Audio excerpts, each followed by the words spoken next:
Good morning, good afternoon, good evening.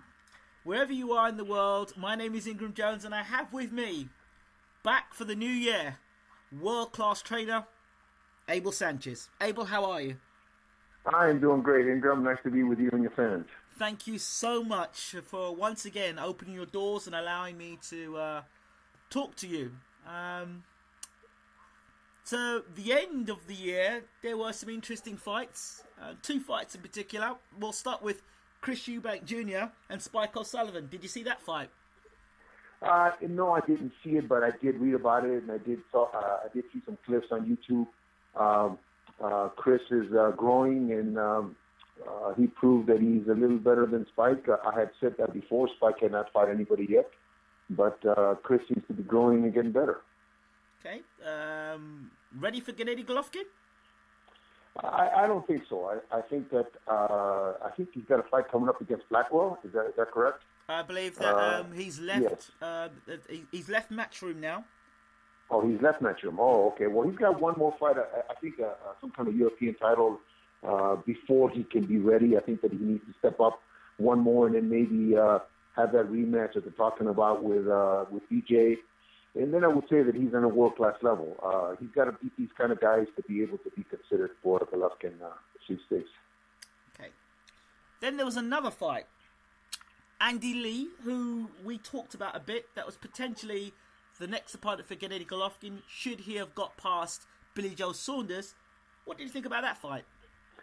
Well, I wasn't surprised. Obviously, the pedigree of BJ Saunders showed early in the fight. He got a little winded towards the end. I thought Andy would be able to get in towards the end, but the two knockdowns were probably what lost him the fight. But BJ is definitely on a world-class level. I thought that Andy would, like I said, be successful, but BJ proved that maybe that amateur and Olympic and international experience is very important in his career. I want to kind of get your views as again in the corner. Now, I felt that Andy Lee didn't really greet Billy Joe Saunders. I mean, he didn't conduct himself like a champion would. The first time Billy Joe Saunders is like treading into world class, his best opponent to date. This Andy Lee, this big phenomenal puncher with the left hand or the right hand. Yet he didn't stamp his authority in the fight at any point in time. He kind of let Billy Joe Saunders get into the fight, didn't push him, and his trainer didn't seem to get any fire out of Andy Lee. Is that the trainer's fault? Is that the fighter's fault? Or is it a combination of things? No, unfortunately, sometimes the fights before a particular fight set up your mentality for a fight. He had fought John Jackson and lost 4 or 5 rounds, and then gets a great big right hook and knocks him out. So in his mind, maybe that's the key. In the next fight or subsequent fights, he fights Kovarov and is losing the fight and lands a great shot. Boom, it's over. So I think that sometimes we as coaches have to make sure that you understand that every fight is different and every fighter is different, and we have to program our guys. But if they don't want to listen, we're not magicians. Coaches are not magicians. All coaches can do and suggest and implore and ask. But if guys get it in their head that this is a certain game plan that they want to follow, then it's impossible to change their mind.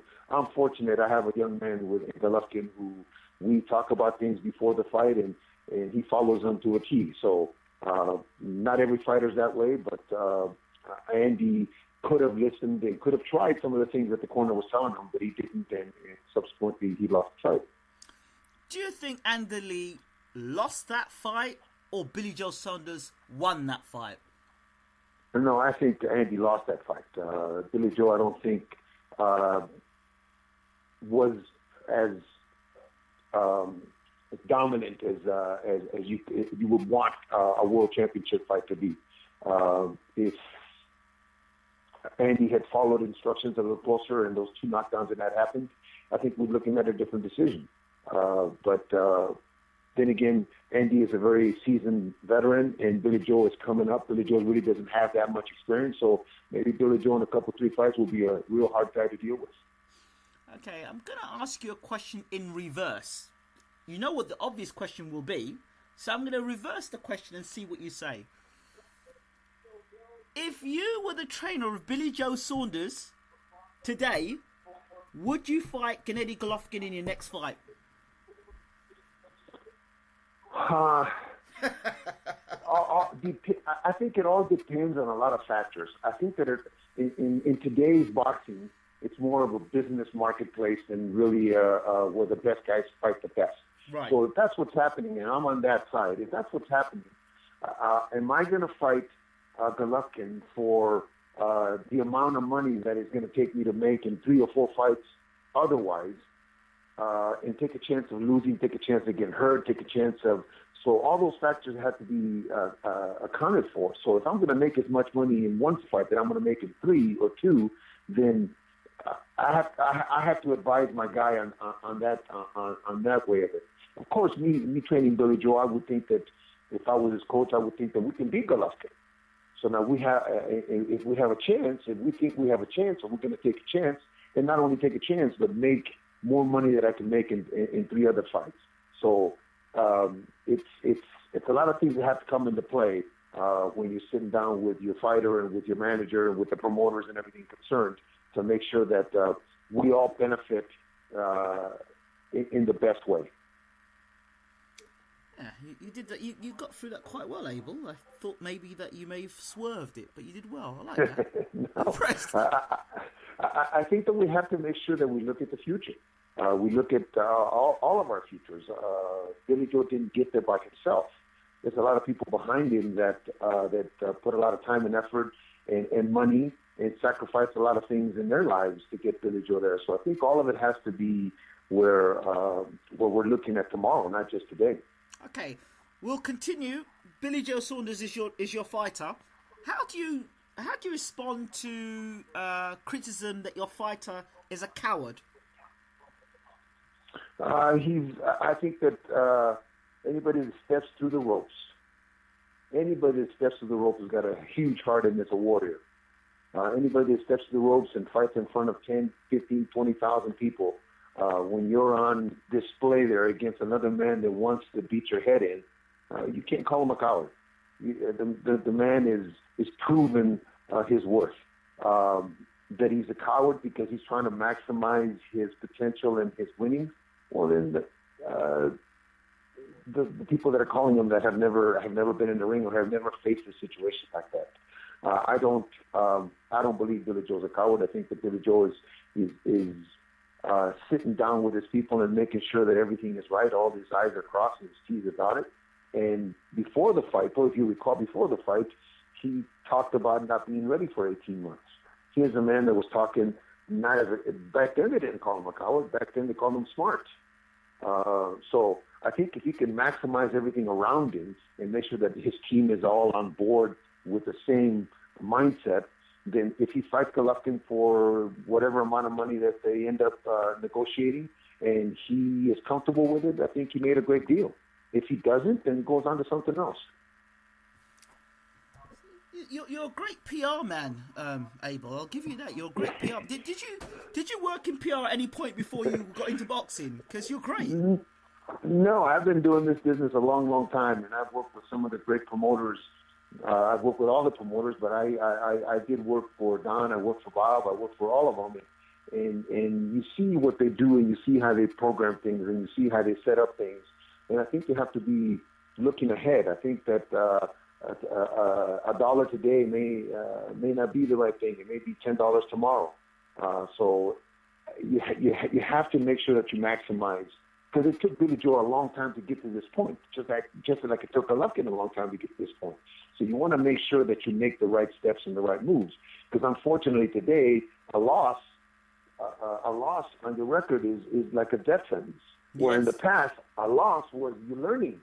You know, Sugar Ray Leonard lost, Marvin Hagler lost, Muhammad Ali lost. All those were lessons in their careers. Today, a loss, the network doesn't want you. And that's unfortunate because I think a fighter learns a lot more from a loss than he does from a first-round knockout. Beautifully said. Staying on the course of Billy Joe Saunders and the whole Gennady Golovkin thing, the whole thing of building a champion, in the sense that taking fights and improving on technique and fighting at a certain level, not fighting the very, very best fighters out there, but fighting good fighters, good caliber opponents. What are your thoughts about this, as opposed to doing what David Lemieux did and fought Gennady Golovkin in his first fight as world champion, which, you know, business-wise, now it's not done Lemieux any favours. What are your thoughts on that? Well, in that case with David already had a couple losses. And David's career had been one where he was the power puncher. He was the strong guy. It's just unfortunate for these middleweights today that there is a Golovkin. But if Golovkin wasn't in the mix, all these guys could be mixed again, like Ray Leonard and Thomas Hearns and Duran and Hagler. Were mixing it together, and they became great fighters because of those fights that they had against top competition. Golovkin being in the mix right now, everybody seems to be afraid of him. I think Golovkin is human just like everybody else, and nobody's found the key to beat him, but there's somebody out there with that key. We just have to stay on top of it ourselves as Golovkin's people and make sure that we're doing everything that we can to make sure that he keeps progressing and keeps getting better so he doesn't stagnate. But there's always a possibility for somebody out there to beat him. It could be Billy Joe. It could be Billy Joe that all of a sudden that his champion has realized really that he's just tapping his potential, and the next training camp is one that makes him 50% better. We don't know that. We didn't know that with Golovkin 5 years ago. We didn't know that with Golovkin 3 years ago when he first went on HBO. And it's just a matter of taking the fights and going from one fight to the next and taking the biggest challenges possible for the most potential earning-wise and see what happens. But if you don't take a chance, you're never going to know. Why do you believe that Gennady's name and Andre Ward's name are always attached to one another? You know, at one time, I want to say at one time about 4 or 5 years ago, I made the comment that I was willing to put Gennady in against anybody from 154 to 168 pounds as long as it made financial sense. Okay, then we go back again to now it's more of a business than it is like it was in the past. Right. If it makes financial sense. But people seem to forget that. I put those two comments together because that's exactly what I meant. Anywhere from 54 to 68 if it makes financial sense. And I also said that I would consider dropping Gennady down to 154, but only to fight Floyd Mayweather, nobody else. There again, we talk about the financial sense. At the time, Andre was in litigation with Dan Grusin and was getting beat in court. I guess he got beat 3 times, and he got hurt. His shoulder was messed up. And he wasn't fighting, so it wasn't a fight that for us as a Golovkin team in progressing this fighter's image and career was a fight that made any sense because there was no upside to it. Right. Now that he's fought Paul Smith is not even rated in the super middleweights in the top 10 in the world. He's a European fighter that they picked out. And Paul was able to hit him. It wasn't the kind of fight that reminded you of any of the great fights of the past. So, still now, Ward is being mentioned with Golovkin. We made it clear a year ago that for the time being, Golovkin was on a track to try to get all the belts, to hold all the belts, to be the undisputed middleweight champion. But yet they still keep mentioning that name. They keep mentioning that name, I think, to keep Ward relevant. Golovkin is doing well. Golovkin, hopefully, if he fights BJ, will be the WBO champion too. Then in September, the WBC will get resolved with Canelo. And then we've accomplished what Golovkin was looking for, what Golovkin team was looking for. After September, who knows? Now Andre is said that he wants to move up to 175. He's having a hard time making 68.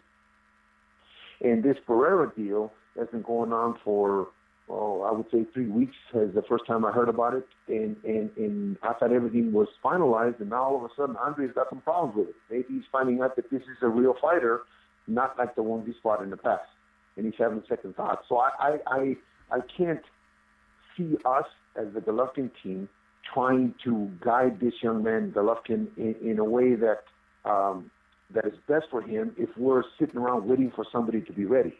And that's the problem with Andre. Andre is just never seems to be ready at the time he's getting hurt or the negotiation's not going right. He's asking for this, he's asking for that. So for us, we have to plan fights 6-8 months in advance to be able to have Golovkin in the ring 3 times a year.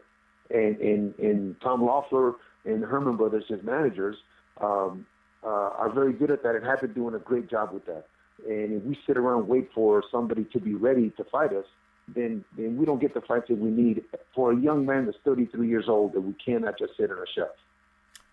There's a few things we need to break down here and stop out. I heard that there was a mandatory that you had to defend against, I think, Torino Johnson. Am I right about that?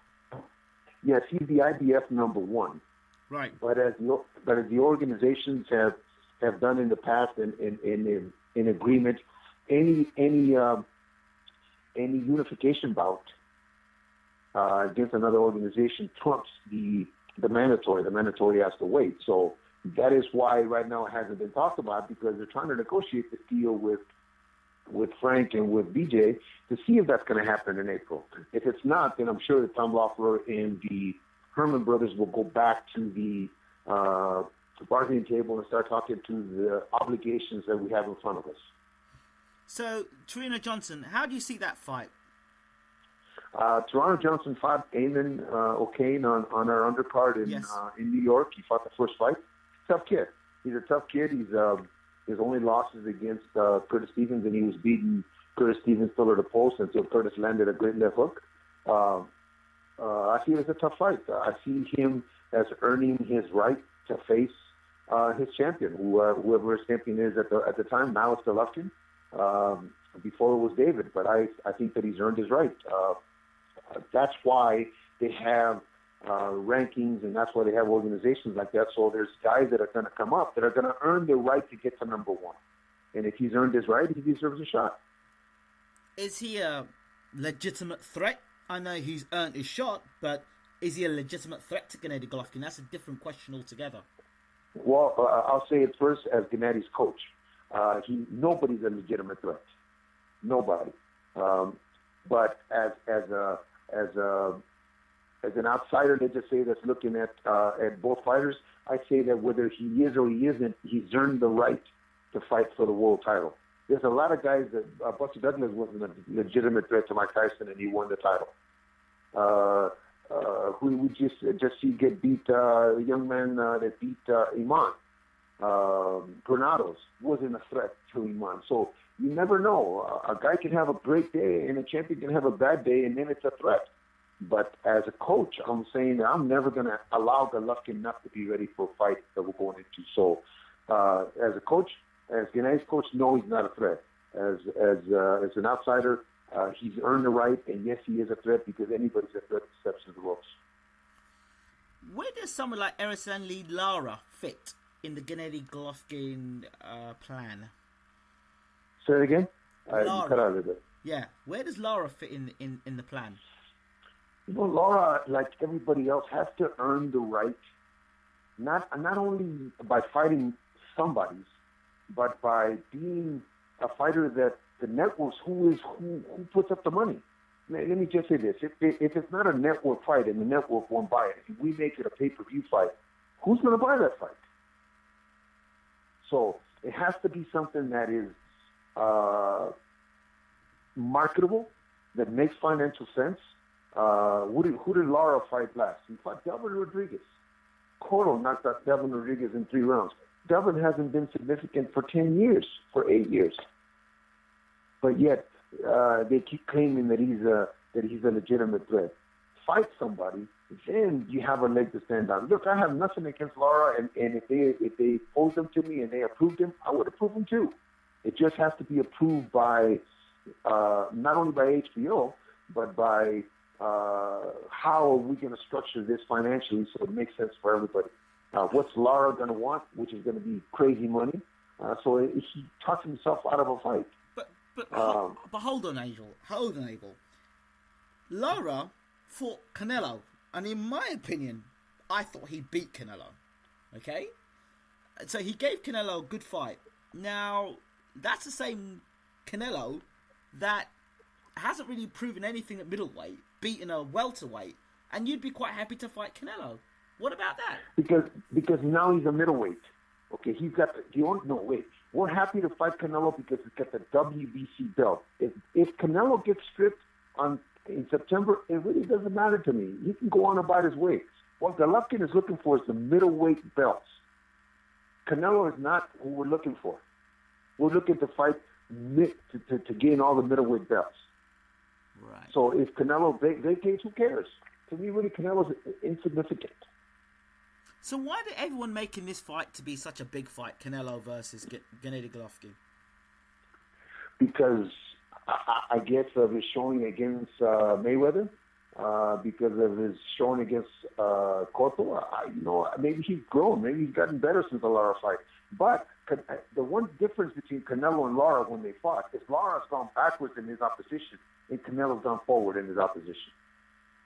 Right. Is that true? Whether Lara and what Canelo's gone forward in his opposition. Yes, he's fought better fighters. Canelo has after Mayweather or after Lara, and Lara's fought worse fighters. Well, yeah, you could say, So Lara's kind of taking steps back, and Canelo's taking steps forward. So you can say that Canelo's earned the right. Let's just put it that way. But I do it a different way. A lot of times I get asked these questions not only about Ward, but about Lara, about other fighters that want to fight Golovkin. Why is it?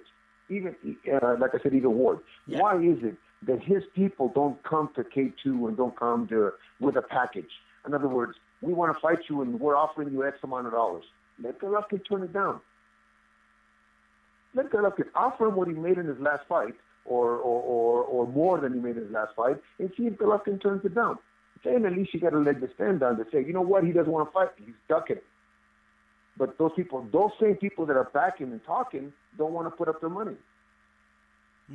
Interesting. So I mean, on the inside, you know what's going on. You know the negotiation. So we can go back to this thing with Barrera, Sullivan Barrera, another one of your fighters. Tell us a little bit more about Sullivan Barrera, in your opinion.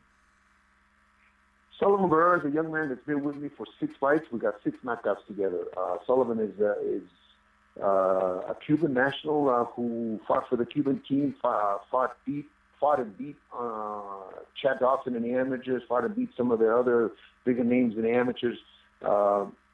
He's a guy that has been with me since 2014, about the middle of the year. He trains hard, works hard, never complains. He's always in the gym. He's always early. In fact, he's coming in on Tuesday this week, whether we have a fight with Ward or not. He's just a guy that is willing to do whatever it takes to be better. He's not the big puncher like Golovkin. He's not the master of Floyd Mayweather as a boxer defensively, but he's a guy that comes to fight. He's a blue-collar worker that comes to fight. He's going to give you a good show. A lot of people are saying that Ward may be getting cold feet with this fight with Sullivan Barrera. Well, you have to remember that Ward hasn't fought, but twice in 3 or 4 years. And his last fight was against Paul Smith. As I said, mentioned not to take nothing away from Paul Smith, but there's different levels in this game. And Paul's on the level that Ward was able to hit Ward with some shots. Paul's a smaller guy. Paul's a guy that, I don't know how hard he trained for the fight. He came in, 6-7 pounds overweight. And Ward had that operation on his shoulder. So there's so many factors that on negative factors on Ward's side, but then now you take Barrera, you take a 475-pounder who in his last fight did well against a world-class fighter, and at least a contender world-class fighter. Stopped him in the 5th or 6th, looked strong, looked fast, was in weight. I think he weighed 171 or 72, so he's not having problems with weight. So here's a guy that's for real. Is that really the guy you want to fight leading up to a Kovalev and lose that fight because you get beat or you look bad or you have to stop it because of an injury? So you think Ward will go through this fight, or do you think he'll find a way out of it? I hope so for both guys. I hope so for Barrera because he is 33 years old, and it's the kind of fight that will tell him where he's at. Will tell his people where he's at. Will tell me where he's at.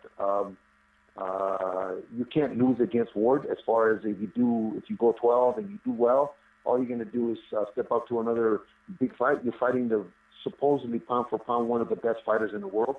It's like when Canelo lost against Mayweather. You really don't lose because that is the best fighter. So, and if Barrera happens to beat Ward, I think that Barrera has the bigger fights. If Ward happens to beat Barrera, I think that it's a barometer on where he stands, a barometer on whether he's ready for Kovalev at the end of the year, as they're talking about, or if he's ready for the bigger guys. Because 175 pounds, they're going to get a little bit bigger. They're going to be full strength. They're going to be 185 by the time they step to the ropes, and maybe Andre's not that big. There's a lot of Virgil has got to make the kind of plan that's going to keep Andre from taking too much physical abuse from these bigger guys. I'm sure that they will come up with something, but at least it's a barometer of where they stand. So either way, winning or losing tells them what their career will be next.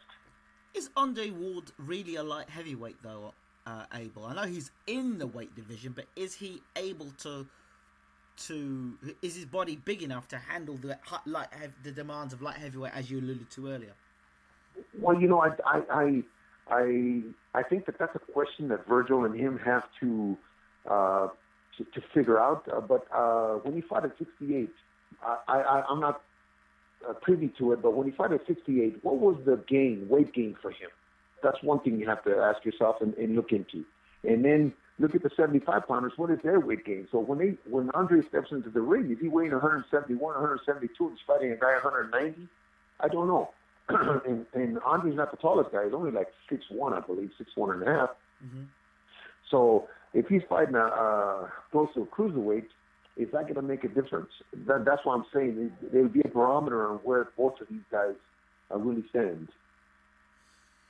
Would you be prepared, if you did get Barrera, to go ahead and fight someone like Stevenson instead? You mean? I don't understand the question. Yeah, with Barrera to fight Stevenson? Yeah, absolutely. Absolutely. Yes. Barrera is 33 years old. Barrera is at the point now with 17 fights with his Cuban background and with the things we've accomplished in the gym. I think we're ready to fight anybody in the top 10. And if a title fight is offered, you never turn a title fight down. I think that Stevenson was a 68-pounder several years ago, so he's not really a big guy physically. Barrera's always been a 75-pounder, so I think we'd have an advantage in size. But no, you never turn a title fight down, especially with a guy that's got already 17 fights and is 33 years old.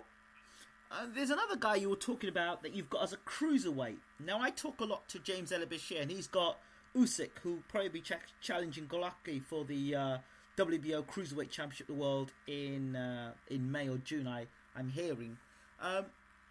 Tell us more about your cruiserweight fighter. My cruiserweight is 22 years old. He just turned 22 in October. Yep. He is 22 or 22-0 with that one no contest that just happened against Isaiah Thomas here in December. Right. He's a young man that's 6'3.5" now, about 215 most of the time. We're working to get him down to 200. But I want him to fight at cruiserweight, win a cruiserweight title, and defend it a couple times, and move up to heavyweight. Because I think in a couple of years he grows into maybe 225, 230, and maybe 6'5". We've had him in camp with Vladimir. We was able to spar, I think, 1 day or 2 days with Vladimir, and then we had to come home because of some medical issues. He caught a cold, is what it was. But in fact, it was right before the Brian Jennings fight that we were in camp with Vladimir. Right. But he's a guy that I think is my next Golovkin out of the gym. I think he's a mean guy that just wants to hurt you. Very sadistic, and he pays attention. He's a very good student in the gym. Watches Golovkin a lot and pays attention and wants to learn. Where do you see Usyk in the cruiserweight division in your mind? Look, isn't he a gold medalist? Yes. I think that alone right there tells you that this young man is on his way to a world title. The cruiserweights right now are the young cruiserweights are very strong. Yes. I think that in the next couple of years we're going to have a heck of a cruiserweight crop. He's left-handed. He's very mobile. He's got a very experienced guy working with him, so he's got a lot of pluses going for him. But the biggest plus, like I said, is he's a gold medalist. That international experience has so much to do with how good these guys do in the future. Wow, that's some great insight you give me there, Abel. Now I want to get your insight on this weekend. Some big fights happened this weekend. I'm not sure if you're aware of them. I am. Yes. Which ones? First of all, the return of the Haymaker, David Haye, against Mark Demore. I don't know much about Mark, but I've always liked David. I've always liked him as a cruiserweight, not so much as a heavyweight. Right. I thought that he was the kind of cruiserweight that I would like to mold my guys after, because the cruiserweight that fights like a middleweight. Right. A cruiserweight that has power and speed and mobility and smarts. He doesn't fight like a cruiserweight. Like a lot of the cruiserweights, slow and sluggish and thudding. You know, he's actually a middleweight in the cruiserweight fight. I think that too much talent. If I haven't heard of Mark Demore, then that means that David's got too much talent for him. Okay, so in terms of David Haye, from what I understand, he's putting a little bit more weight on his comeback. He's got a new trainer. He's been trained by Shane McGuigan, the trainer of Carl Frampton, and George Groves. Isn't that Barry's son? Yes, that's the same one. Yes, okay. And George Groves has joined that camp as well. Okay. Well, I think sometimes this time off for David could be very, very beneficial. And if he can maintain his speed and his mobility as a heavyweight or as a more weight on his body, then I think he's going to be a great guy to watch. Okay, the Charles Martin versus Glaskov. Any thoughts on that fight? Charles Martin has trained in our gym for probably the last 4 or 5 fights. He trained for this fight in my gym for 3 weeks. He was off in Colorado Springs, I think, for 6. Charles Martin is a big specimen. This young man is 6'7", 250 pounds, and very strong, good puncher, and another awkward left-hander. You know, these left-handers, we that have fighters don't get too much sparring with left-handers because they're not available. And this guy is a left-hander that can box a little bit. He's got good legs, and he's got a very good left hand. His problem may be that the experience that Glaskov has, if he doesn't control the fight, Glaskov's experience in longer fights and with better opposition could pose him a problem. But I think Martin will be just a little too big if he's mentally correct for the fight. That's a big if.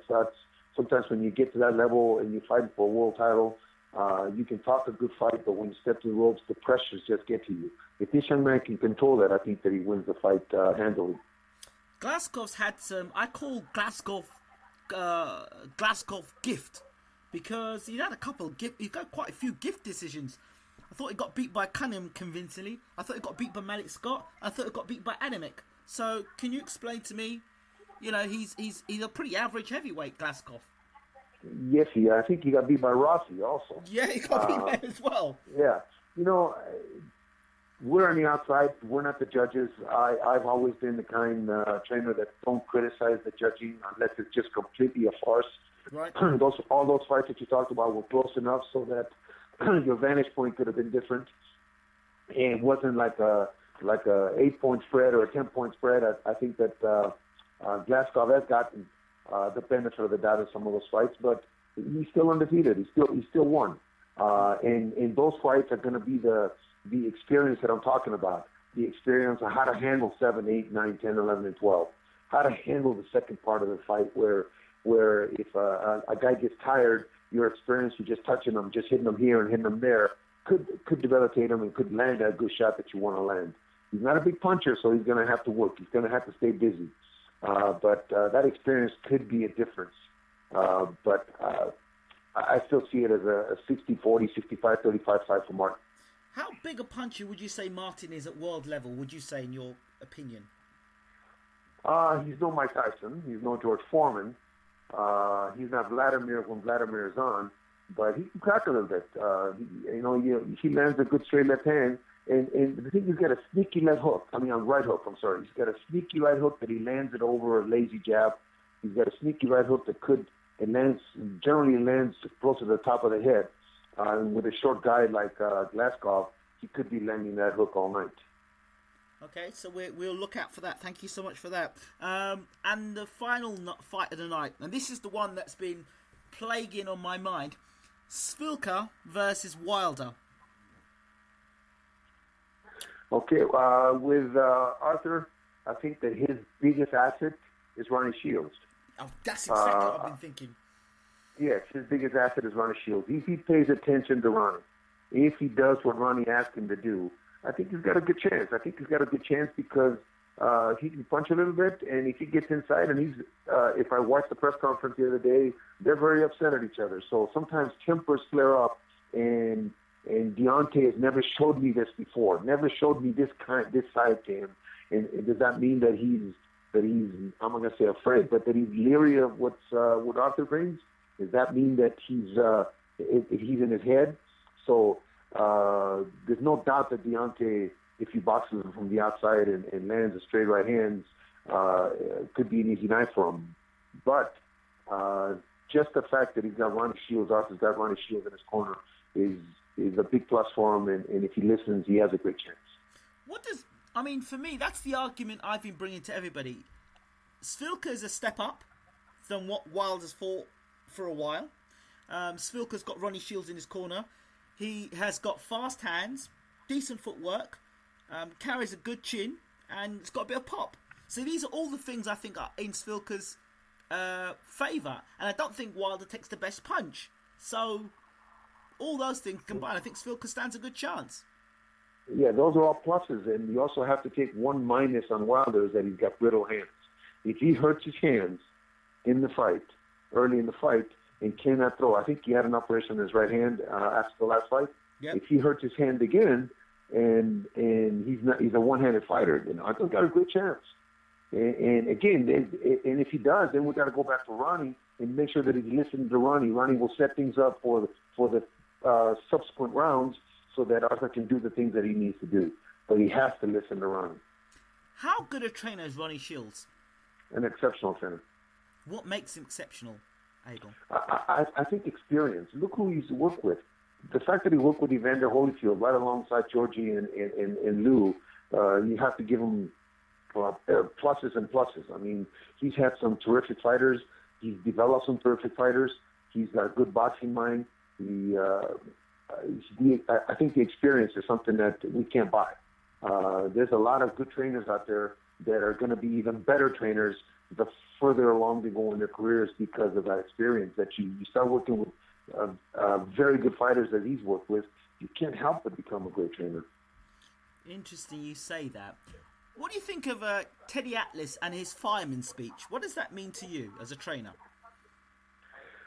I think Teddy is the kind of coach that wants to have the attention in the ring, have the attention of not only his fighter, but I think of the TV viewing audience. Some people look at him as kind of weird, and some people just dismiss it as being Teddy. But whatever a coach can do to motivate his fighter, I think is a plus. And if Tim can buy into that with Teddy, then it's great for Tim. I don't see a lot of fighters being able to deal with that, being able to deal with that bright light, attention always on them because of their trainer. But if it works for Tim, great. But remember, Tim came into this and came to Teddy after being a part-time world champion with Joel Diaz down in Coachella in Palm Springs. Exactly. So Tim is not an amateur. Tim is a very seasoned fighter that was pushed and was developed by a young man named Joel Diaz and made him a 5-time world champion. So Teddy's not getting an amateur. Teddy's getting a very seasoned guy. Exactly, and I think I've tried to point that out to a lot of boxing fans, they think, oh, Teddy Atlas is the best in the world, he's great, look at that fireman speech. I'm thinking, well, hold on a second, you've got 30 seconds a minute to get the information to your fighter, what's going on the next round, tactically. Right. Speeches about, motivational speeches about firemen and stuff like that. But the bottom line, I think that you have to look at, though, is that when everything gets rough in there, when it gets tough in there, Tim is going to go back to what he knows best. Exactly. And what he knows best and what he's practiced for the last 10 years with Joel Diaz and the 5 world championships, that's what he's going to go back to. That's what he's going to rely on to get him out of trouble.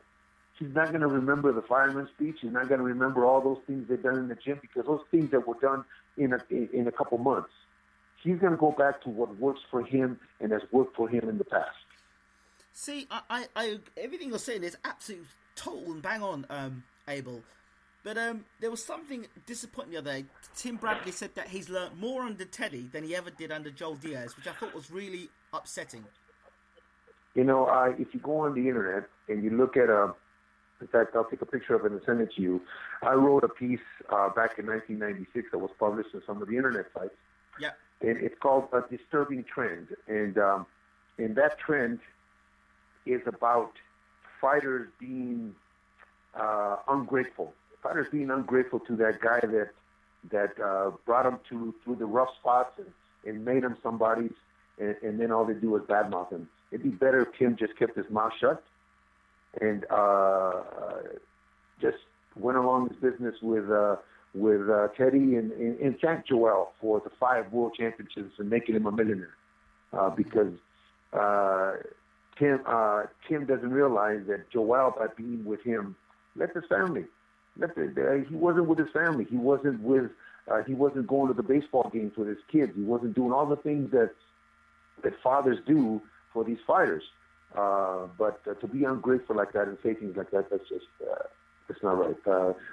Tim, I've known Tim for a long time, and I think that he's being coached, being advised wrongly, and those things should not be said. It's by the way, is this a cell phone that we're on that you're talking to me from, or is it a landline? No, it's my cell. It's my Skype, but it's my. Oh, it's your site. Okay. Well, when we hang up, if you send me your email, I will send you that, and you can read it. And it's very poignant about, like I said, some of the things that we as trainers go through to try to make somebody, and then the ungratefulness of them once we're done. I would love to read that, because it's something that was very close to my own heart, because I've seen a lot of stuff happen, and as a coach I've seen that as well myself. The ungratefulness, got you to where you are and then forget you afterwards. And I'll tell you what, the idea or the purpose back then for me was from when Oscar De La Hoya got rid of a young man named Robert Alcazar. Oh, I remember Robert Alcazar, back in 96, 95, after he got beat by Tito, I believe. True that, yes, I remember the fight. Yeah, and they got rid of him and started bringing all kinds of coaches in, and I felt that some of the things that were being said about Robert were unfair, were very unfair. So that's why I wrote this piece, but that was the motivation for it. See, it's but interesting. It happens today, though. It happens all the time. And when I see stuff like when Tim Bradley said that, it was not right. And now he's got this comeback fight, or he's got his fight now with Pacquiao, and James Ali Bashir believes Pacquiao knocks Bradley out in the rematch because he believes Teddy Atlas is going to be a Teddy Atlas show, and Teddy Atlas is going to try and chase and try and make Bradley do things he shouldn't really be doing, and that is going to get him knocked out by Pacquiao. Well, the first 2 fights were, I'm not going to say controversial, but I think that Manny definitely won the first 2 fights. Indeed. And there's nothing that Teddy's going to be able to teach Timothy in 3 months or 6 months that they're together to make a difference in the fight. I think that the outcome will be either the same or it'll be worse for Tim in this next fight. While you talk about rematches, Jean Pascal and Kovalev, can you explain to me why that fight is going on? Maybe you know something I don't. No, I questioned it at the beginning also, but for Kovalev, who does he have out there that presents a challenge to him that is makeable? He's limited on his opponents. He's going after Stevenson, but Stevenson is with Al, so that fight ain't going to be made. Who is out there in his weight division that he can fight? He dominated Hopkins. Yep. But I do think though that just a change of address for Jean Pascal, the change of address meaning that now he's with Freddie. Not that Mark was a bad coach. Mark is a great coach, but the change of address sometimes gives you rejuvenation, gives you that hunger again, and it's not a bad thing. Jean Pascal had a great run with Mark. Mark understood it, and that is Mark Ramsey out of Canada. Is who I'm talking about. And now with Freddie, he could have a little edge that maybe makes a difference in a better fight than it was the last time. I still think Sergey wins it, but I think it may make for a better fight. I heard two things. Three things. Analyze first thing about Freddie Roach. He's a good attacking coach, but he's never been good for defense. And it wasn't Pascal's attack that was the problem; it was his defense. So he's going to an attacking coach to learn defense, but he needs defense. Let me tell you a little story about 4 years ago when Amir Khan was with Freddie. Right. Before Amir Khan had a fight with, I guess, Maidana, maybe it was, or somebody where he looked bad. Yeah. Freddie Roach, if you read all the articles, Freddie Roach was a genius. Freddie Roach was this, Freddie Roach was that, nobody could do nothing wrong. Freddie couldn't do nothing wrong. Mind you, I think Freddie's an exceptional coach. Right. In all aspects of the game. But he couldn't do nothing wrong. Then Amir Khan looks bad in a fight where Freddie wasn't the one fighting, it was Amir Khan fighting. And all of a sudden, now he needs not only a defense coach, he needs an offense coach, he needs a psychiatrist.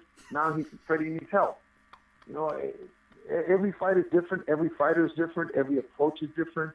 But we can only do so much on the outside. If they don't perform like you want them to perform, then it doesn't matter. It doesn't matter what you know or you don't know as a coach. What matters is that your fighter is able to replicate or produce the things that you're trying to work on in the gym.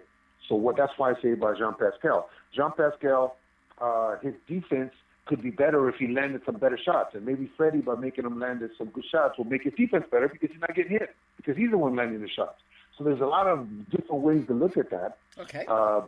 But just to me, just the difference in the address, just the difference in the mentality going into the fight, just the difference in a coach saying some different things to you kind of revitalizes you and gives you a different approach and a different thought pattern when you go inside the ring. Freddie Roach turned around and said in an interview, "Don't embarrass me, Jean, because if you embarrass me, I'm leaving you in the middle of a fight." I'm like, what? What? I think Freddie is very good at saying the right things. He's a very good publicist, I guess, like you were telling me a little while ago. Yes. He's very good at saying the things that promote thought, and promote. Oh yeah, maybe that's true. So maybe this is something that he's saying not to us, but to John. So that John understands what he expects of him. Okay. That's another way of looking at it. See, that's why I talked to you, because you're an experienced trainer, Abel. And another thing. I think it's. I don't say it. I don't say it out loud. I don't say it to the press, but I say it to my fighters. I say to my fighters what I need to say to them to make sure that they understand that when we look in the mirror after the fight, I don't want to hear I should have done this and I should have done that. It's true. It's very true. I want to know a little bit more about you as a boxing coach outside of the summit. In other words, do you go onto YouTube? Do you read articles? Do you watch YouTube videos? What does Abel Sanchez do like that? I am the biggest boxing junkie you've ever known. Oh, wow. I watch every video that I can watch of Sugar Ray Robinson, of Tony Zale, of Rocky Marciano, of LaMotta, as a child, everybody that you can get to in the internet, I'm watching. I'm watching because I want to see why and why not. Not that we're going to replicate what they used to do, but I think that the fighters of yesterday did things that the fighters of today have forgotten how to do, or the coaches of today have forgotten how to do, and that's basic fundamentals. I was just telling somebody last night in my gym that people make this game so scientific, and it's not scientific. It's a man on the other side of the ring trying to bash your head in, and there's only 8 punches you can throw. There's only 8 punches total, 4 from the left and 4 from the right. So there's no reason to make this scientific. You throw a jab, you throw a right hand, you throw a hook, you throw an uppercut. And the hook can be at the head, at the shoulders, at the body. It's still a hook. So there's so many things that people today are trying to do with this game that is just making it complicated, and it's not complicated. And I watched those videos, and I watched those tapes, and I watched the right hand that Joe Louis hit Schnelling with, and you see that it traveled 12 inches. I watch those things to make sure that I understand why, and I look at my fighters, and I look at those tapes, and I look what my fighters are doing wrong or what they could be doing different to make it better. Not necessarily wrong, but just different. And it's important that we continue to study that. Mike Tyson, I remember Mike Tyson talking about the library that Jim Jacobs had of old fights that he just sit there and watch and watch and watch. I think it's important for us to learn. I think it's important for us to promote our game and to promote it for the future and to make it better. Wow. I tell you, people listening to you today, Abel, are going to get a real education today for sure. I try to talk about things like that in my gym. I'm not in public. I'm talking to you now because you're asking me questions, but yeah. I talk about those things in my gym to make sure these guys understand. And I show the videos also. I show my favorite fighter of all time is a young man named Alexis Arguello. Actually, I have 2 fighters. Yes. Aaron Pryor and Alexis Arguello are one of my favorite fighters of all time. Right. And I thought Alexis Arguello had the most educated left hand I'd ever seen. And if you watch any of my fighters, if you watch Terry Norris' left hand and Golovkin's left hand, he can throw an uppercut, a hook, and a jab and everything off the left hand without losing his balance. And to me, that was Alexis Arguello. But then again, you look at the Kevin Rooney fight when he hit him with that right hand, that all was set up by the left hand. And I try to make sure that my guys look at things like that it doesn't take a big punch to be able to knock somebody out. It takes perfection, it takes balance, it takes level shoulders, and it takes execution. So if you go back and watch that tape of Radio hitting Kevin Rooney with it, I don't know if you've ever seen it, but take a look at it. It hits him with the right hand in the second round, at the end of the second round, that about decapitates him. And it wasn't a shot that was hard. It was a shot that was set up by everything before it. Wow. Well, I'll certainly be watching that after this video for sure. Hey, well, back on the YouTube thing, or back on the things on, do you ever watch yourself back on YouTube? Never. Okay, so when so when you're interviewed, for example, do you hear about the interview done afterwards via social media, or does somebody ring you up and say, "Hey, Abel, I just heard what you had to say there"? How does it get back to you, or does it get back to you? It gets back to me with people telling me, my wife telling me, my brothers, my sisters, my friends, other fighters, but I never watch anything back there. Once the fight is over for me, it's over. If we won, if we lost, in my mind, if we lost the fight, I haven't lost in a long time. I guess I lost to Bartholomew just the other day, but before that, I hadn't lost in a long time. But I pay attention to the fight and I see the things that we've done in real life. And I go back and I'll look at that tape and I'll see what I can do different with Shevkov. But once we win a fight, and once the fight is over and we've won the fight, I concentrate on the next fight and making my guy better for the next fight. In the interviews that I do,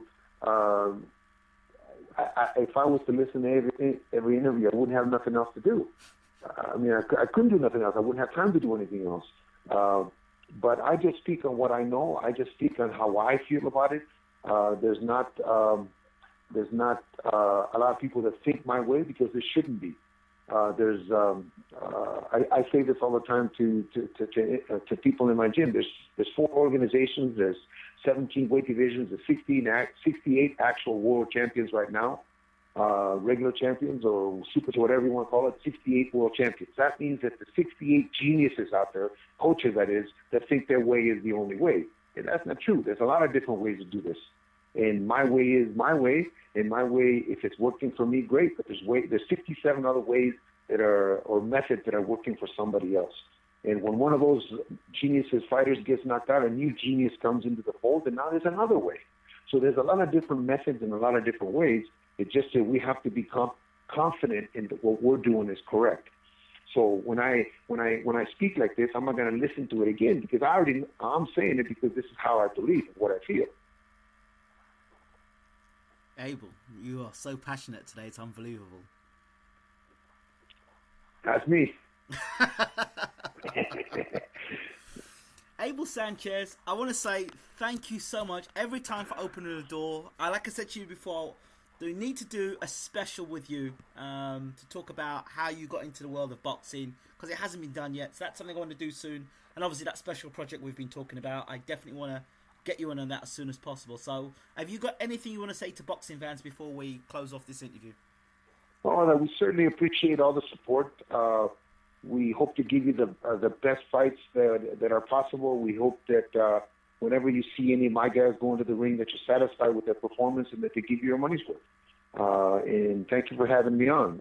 If you don't mind, before you hang up, give me your email address. I can send you that copy of that writing that I wrote, so you can see what I was talking about the ungratefulness of some of these fighters. Of course, I will, Abel. Abel Sanchez, thank you so much for talking to Bayloric TV. Thank you very much, Ingram. Okay. Have a great day.